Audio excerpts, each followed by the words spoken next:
En los vastos y áridos confines de la tierra de Uz, un oasis de prosperidad y rectitud se alzaba. Allí vivía Job, un hombre de una riqueza incalculable y una piedad aún mayor. Su riqueza no se medía solo en la inmensa cantidad de ganado, sirvientes y posesiones que tenía, sino en la profundidad de su fe. Job era un hombre íntegro, recto, temeroso de Dios y apartado del mal. Se levantaba temprano para ofrecer sacrificios por sus 10 hijos, purificándolos de cualquier pecado que pudieran haber cometido en sus celebraciones, demostrando una devoción que trascendía el simple rito dot. La vida de Job era un testimonio vivo de la creencia de que la justicia de un hombre atrae la bendición de Dios. Su prosperidad era vista como una recompensa directa por su fe inquebrantable. A los ojos de todos, Job era el epítome de la perfección, un modelo a seguir dot. Pero la narrativa de Job va más allá de su vida terrenal y nos transporta a una escena celestial, un escenario invisible para los ojos humanos. En el trono de Dios, un día los ángeles se presentaron y con ellos Satanás. Dios, con una confianza infinita en su siervo, le pregunta a Satanás si ha considerado a Job. No hay otro como él en la tierra, hombre perfecto y recto, temeroso de Dios y apartado del mal. La respuesta de Satanás fue un desafío audaz, una pregunta que sacudiría los cimientos de la teología y la fe humana. ¿Acaso teme Job a Dios? ¿De balde? ¿No lo has protegido a él, a su casa y a todo lo que tiene? La obra de sus manos has bendecido y sus posesiones han aumentado en la tierra. Pero extiende ahora tu mano y toca todo lo que tiene, y verás si no te maldice en tu misma cara. Con esta acusación, Satanás argumentó que la fe de Job era interesada, un simple intercambio de favores. Su rectitud era solo un subproducto de la bendición de Dios, una prosperidad condicionada. Dios, en su sabiduría y en su absoluta confianza en la devoción de Job, le dio a Satanás el permiso de probarlo con una sola condición. No podía tocar a Job mismo, solo sus posesiones y a su familia. El escenario estaba listo. La vida de Menossuer, un hombre justo, estaba a punto de convertirse en el campo de batalla de un conflicto cósmico, un debate sobre la naturaleza de la fe misma. ¿Era el amor de Job por Dios genuino o simplemente una respuesta a las bendiciones que recibía? La respuesta no tardaría en llegar, y con ella un viento de desgracia que arrasaría con todo lo que Job consideraba seguro. La próxima parte de la historia no sería sobre la prosperidad, sino sobre la pérdida, la soledad y la llegada de un dolor inimaginable. El desafío de Satanás a la fe de Job no tardó en manifestarse con una violencia inesperada.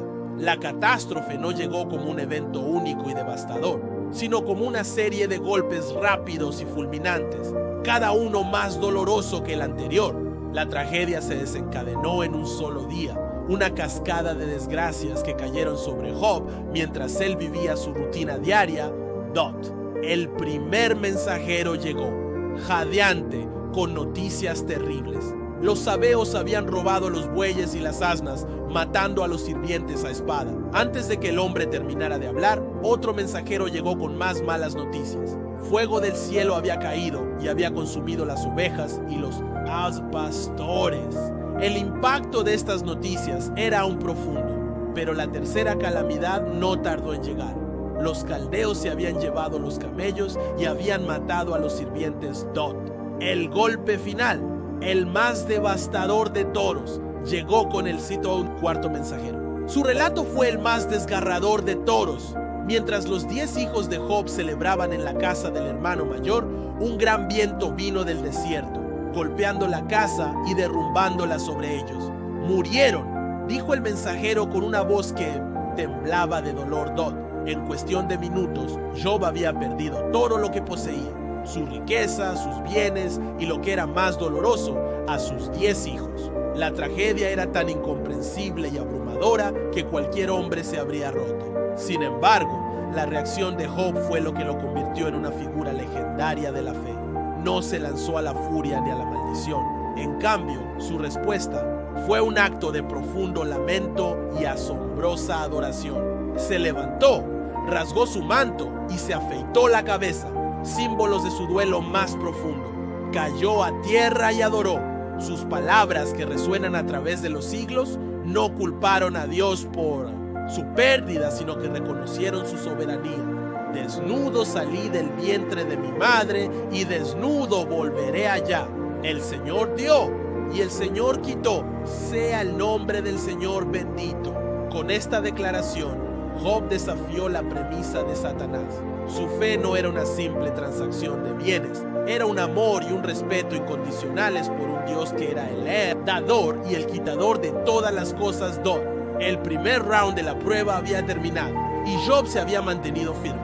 Pero el tormento de Job no había hecho más que empezar. Satanás, frustrado, tenía una nueva estrategia. ¿Qué haría cuando la fe de Job se enfrentara no solo a la pérdida de sus bienes y su familia, sino también a la pérdida de su salud y su dignidad? La siguiente parte de la historia revelaría que para el hombre el dolor físico puede ser tan insoportable como el emocional. La primera prueba había sido un fracaso para Satanás. Job, a pesar de perderlo todo, se mantuvo firme en su fe, pero el adversario no se rindió. Con una nueva oportunidad, su ataque se centró en la persona de Job mismo. Piel por piel, todo lo que el hombre tiene lo dará por su vida, argumentó Satanás ante Dios, insinuando que la fe de Job se quebraría si el sufrimiento se volvía personal y físico. Con el permiso divino, Satanás afligió a Job con una enfermedad dolorosa y repugnante, pero Job fue golpeado con llagas malignas desde la planta del pie hasta la coronilla. El hombre más próspero de Oriente se encontró sentado en un montón de cenizas, rascando sus úlceras con un trozo de tiesto. Su dignidad y su bienestar físico se habían desvanecido por completo. La escena era de un tormento abrumador, un dolor físico que se sumaba a la agonía emocional de sus pérdidas. En medio de su sufrimiento, su propia esposa, desesperada y confundida por la inexplicable calamidad, lo instó a maldecir a Dios y morir. En su mente, la lógica era simple. Si Dios lo había abandonado, ¿por qué seguir siendo fiel? El consejo de su esposa era el de la desesperanza total, un reflejo del caos que ahora reinaba en su mundo. Pero Job, con una convicción que sorprendió incluso a ella, le respondió: hablas como una de las mujeres insensatas. ¿Aceptaremos de Dios el bien y no aceptaremos el mal? En su respuesta, Job demostró una vez más que su fe no era superficial.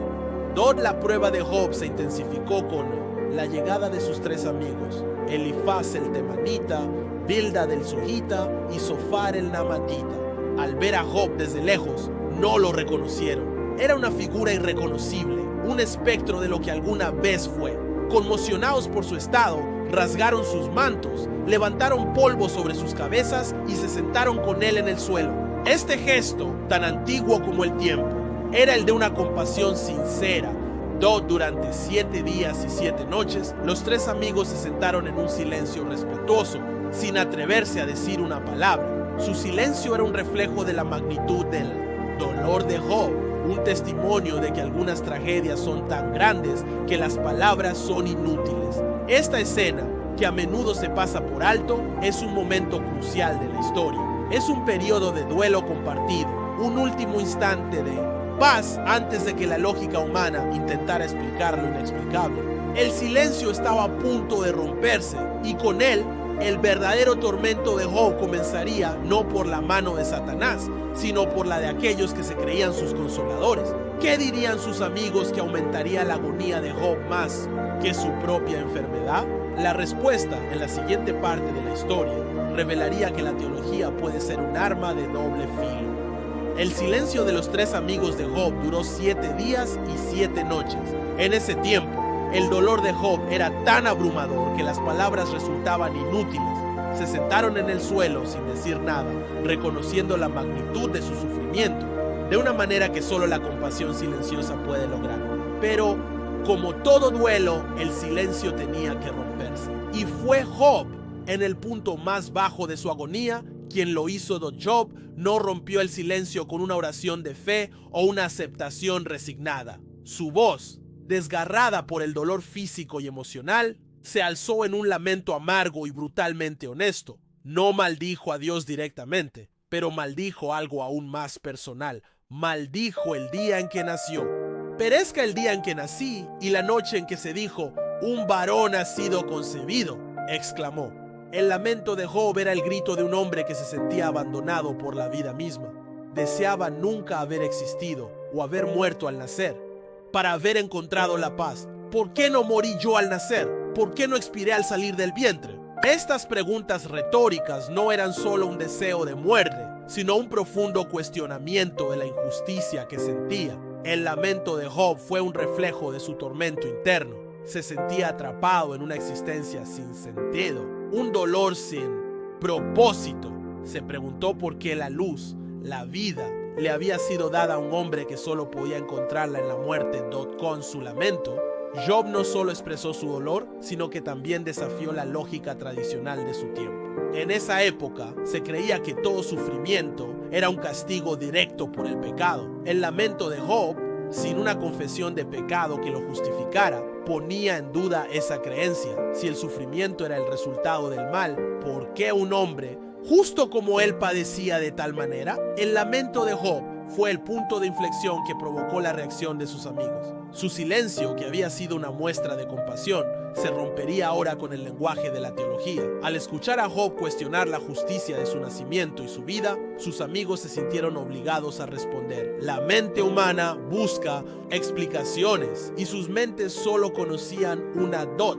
La respuesta de los amigos de Job en la próxima parte de la historia no sería una muestra de consuelo, sino una prueba de su propia rigidez mental. Sus palabras, en lugar de aliviar el dolor de Job, lo aumentarían, forzándolo a defender su inocencia y a enfrentarse a la dolorosa soledad de un hombre que busca respuestas a preguntas que nadie a su alrededor está dispuesto a hacer.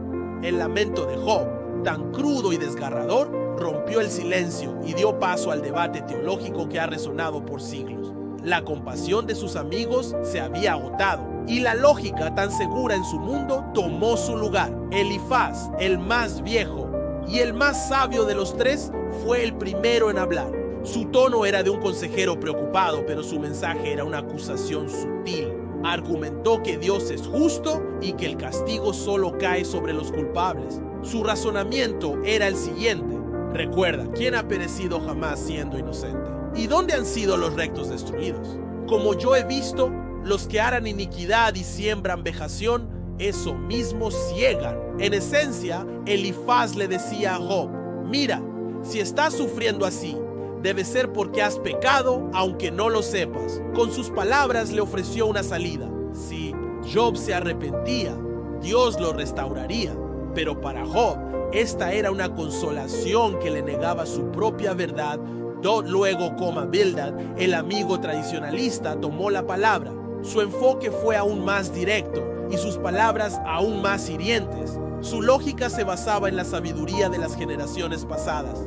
Si tus hijos pecaron contra él, él los entregó en el poder de su transgresión. Con esta frase no solo acusó a Job, sino que también condenó a sus hijos muertos, sugiriendo que su trágico final era un castigo justo por sus pecados. Bildad le dijo a Job que si él mismo era puro, debía buscar a Dios con diligencia, y Dios le devolvería la prosperidad. Finalmente, Sofar, el más dogmático y el menos compasivo de los tres, habló. Su discurso fue un ataque frontal a la supuesta justicia de Job. Lo acusó de ser un hipócrita y de haber cometido un pecado tan grande que merecía un castigo mucho peor del que estaba recibiendo. Sofar no ofreció consuelo, sino una condena sin piedad. Su lógica era implacable. Dios es justo, el sufrimiento es un castigo. Por lo tanto, Job debe ser un pecador. Don Job se encontró solo en su agonía. Sus amigos, a quienes consideraba su apoyo, se habían convertido en sus acusadores. La teología que ellos defendían era una jaula de la que no podía escapar. Si aceptaba su lógica, tendría que confesar un pecado que no había cometido. Si se mantenía firme en su inocencia, se vería condenado por aquellos que afirmaban hablar en nombre de Dios. El dolor de Job no provenía solo de las llagas en su cuerpo, sino de la soledad que sentía al ver que sus amigos no lo entendían. Sus respuestas no eran consuelo, sino un aumento de su tormento. ¿Cómo respondería Job a sus amigos? ¿Se rendiría ante su presión o se mantendría firme en su defensa, elevando su lamento de una acusación a un grito de inocencia? La siguiente Parte de la historia revelaría que la honestidad brutal de Job no era solo por él, sino por la verdad misma. Tras escuchar las consolaciones de sus amigos, que no eran más que acusaciones veladas, Job, con su cuerpo llagado y su alma lacerada, se negó a aceptar su lógica simplista. Su dolor, lejos de doblegar su espíritu, lo encendió en una vehemente defensa de su propia rectitud. Job se levantó contra la teología de sus amigos, no para desafiar a Dios, sino para demandar un juicio justo. Su voz, que antes había lamentado su existencia, ahora clamaba por su inocencia, Job no estaba dispuesto a confesar un pecado que no había cometido. En un discurso que desafía toda convención, se defendió con una honestidad brutal. Ustedes son consoladores molestos, les dijo. En cada réplica desmontó los argumentos de Elifaz, Bildad y Zofar uno por uno. Les recordó que la vida no es tan simple como la ley de causa y efecto. Él mismo había visto a los impíos prosperar y a los justos sufrir. Su experiencia personal contradecía la doctrina que sus amigos predicaban. El lamento de Job, que en un principio había sido un grito de desesperación, se transformó en un grito de inocencia. Elevó su voz no solo para defenderse, sino para hablarle directamente a Dios. No lo maldijo, pero lo cuestionó. Demandó una audiencia, un cara a cara con el Creador, para que él mismo explicara el porqué de su sufrimiento. Oh, si supiera dónde encontrarlo, iría a su sede, presentaría mi causa ante él y llenaría mi boca de argumentos, exclamó. Su fe no estaba rota, pero sí en una crisis profunda. Job estaba dispuesto a enfrentar la ira de Dios para obtener la verdad esta. Parte de la historia no es sobre la paciencia de Job, sino sobre su pasión por la verdad y su honestidad radical. A diferencia de sus amigos, que se aferraban a una teología rígida para proteger la imagen de un Dios predecible, Job se aferraba a la realidad de su propio sufrimiento y a la integridad de su corazón. Estaba más dispuesto a vivir con la contradicción de un Dios aparentemente injusto que a mentir sobre su propia vida.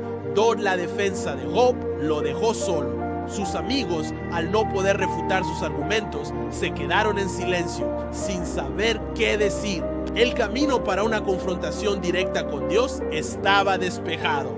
¿Respondería Dios a las demandas de Job? ¿Le daría las respuestas que su alma anhelaba?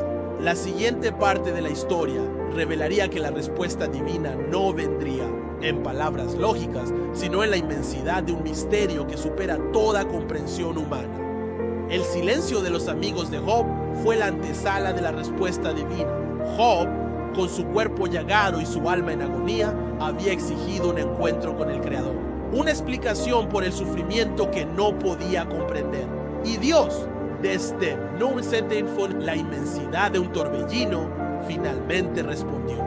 Pero la voz que le habló a Job no le dio las respuestas que él pedía, no le explicó la razón de su sufrimiento, ni le reveló la apuesta celestial con Satanás. En cambio, le hizo una serie de preguntas que lo humillaron y lo confrontaron con la inmensidad de su poder.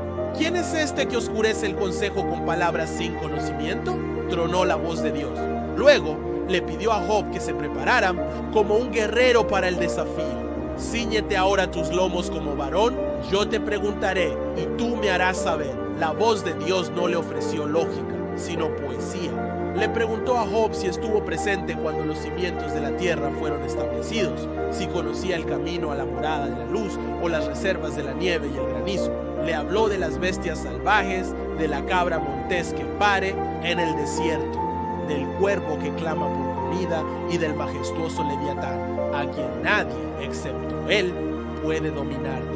Cada pregunta era una muestra del poder y la sabiduría de Dios, una sabiduría que trasciende el entendimiento humano. Dios no se estaba burlando de Job, lo estaba invitando a confiar en un misterio que está más allá de la comprensión humana. Le estaba mostrando que la vida no se rige por la simple lógica de causa y efecto que sus amigos defendían. El sufrimiento de Job no era un castigo, sino parte de un plan más grande que él no podía entender. La confrontación con la voz de Dios fue el clímax de la fe de Job. En lugar de recibir las respuestas que esperaba, Job recibió una lección de humildad. No entendió el porqué de su dolor, pero entendió algo más profundo. que no podía abarcar la mente de Dios. Al final del discurso divino, Job respondió con una humildad que lo redimió. He aquí, yo soy insignificante. ¿Qué te responderé? Mi mano pongo sobre mi boca. Una vez hablé y no responderé, aún 2 veces y no volveré a hacerlo. Con estas palabras, Job se arrepintió, no por haber pecado, sino por haber intentado entender un misterio que era demasiado grande para él. La respuesta de Dios no fue verbal, sino existencial. Y Job, en su humildad, finalmente encontró la paz en el silencio. ¿Cómo se culminaría la historia de Job después de este encuentro trascendental? ¿Sería restaurado? Y si es así, ¿sería esta restauración simplemente un final feliz o algo más profundo? El siguiente capítulo revelaría que la verdadera restauración de Job no sería un regalo sin más, sino una bendición que vino después de haber aceptado el misterio de la fe. Tras el encuentro con Dios en el torbellino, la historia de Job alcanza su momento de mayor trascendencia. Job no recibió las respuestas que había demandado, pero encontró algo mucho más profundo, una paz que trascendía la comprensión. Su lamento cesó y su espíritu, antes atormentado, se humilló ante la inmensidad del Creador. Job se arrepintió, no de un pecado, sino de su propia ignorancia y de su intento por razonar con una mente que superaba la suya. De oídas te había oído, mas ahora mis ojos te ven, exclamó. El tormento de Job había sido un camino para pasar de una fe conceptual a una fe experiencial. Con la lección aprendida, la justicia divina se manifestó en su favor. Dios, en un acto de profunda gracia, no solo restauró a Job, sino que también reprendió a sus 3 amigos por su teología simplista. Mi ira se ha encendido contra ti y contra tus 2 compañeros, les dijo, porque no han hablado de mí lo que es recto, como mi siervo Job. Los amigos, con su lógica inflexible, habían intentado defender a Dios, pero en el proceso habían distorsionado la verdad sobre él.